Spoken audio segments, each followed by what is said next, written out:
بسم الله الرحمن الرحيم يسبح لله ما في السماوات وما في الأرض الملك القدوس العزيز الحكيم هو الذي بعث في الأميين رسولا منهم يتلو عليهم آياته ويزكيهم ويعلمهم الكتاب والحكمة وإن كانوا من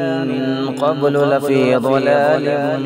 مبين وآخرين منهم لما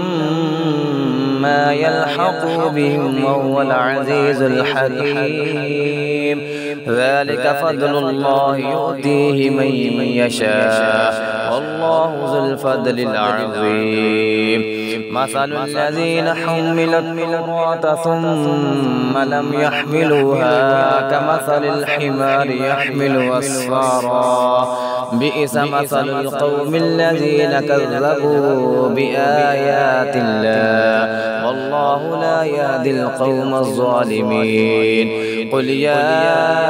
أيها الذين هادوا إن زعمتم أنكم أولياء لله من دون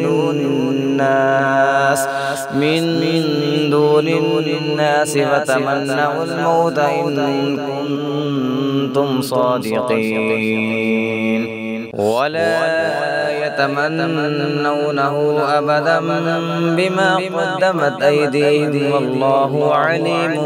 بالظالمين قل إن الموت الذي تفرون منه فإنه ملاقيكم ثم تردون إلى عالم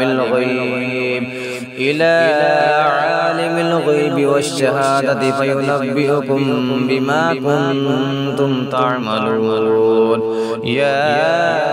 أيها الذين آمنوا إذا نودي للصلاة من يوم الجمعة فسعوا إلى ذكر الله وذروا البيع ذلكم خير لكم إن كنتم تعلمون فإذا قضيت الصلاة فانتشروا في الأرض وابتغوا من فضل الله واذكروا الله كثيرا لعلكم تفلحون وإذا رأوا تجارة أو لهوا انفضوا إليها وتركوك قائما قل ما عند الله خير من اللهو ومن التجارة والله خير الرازقين.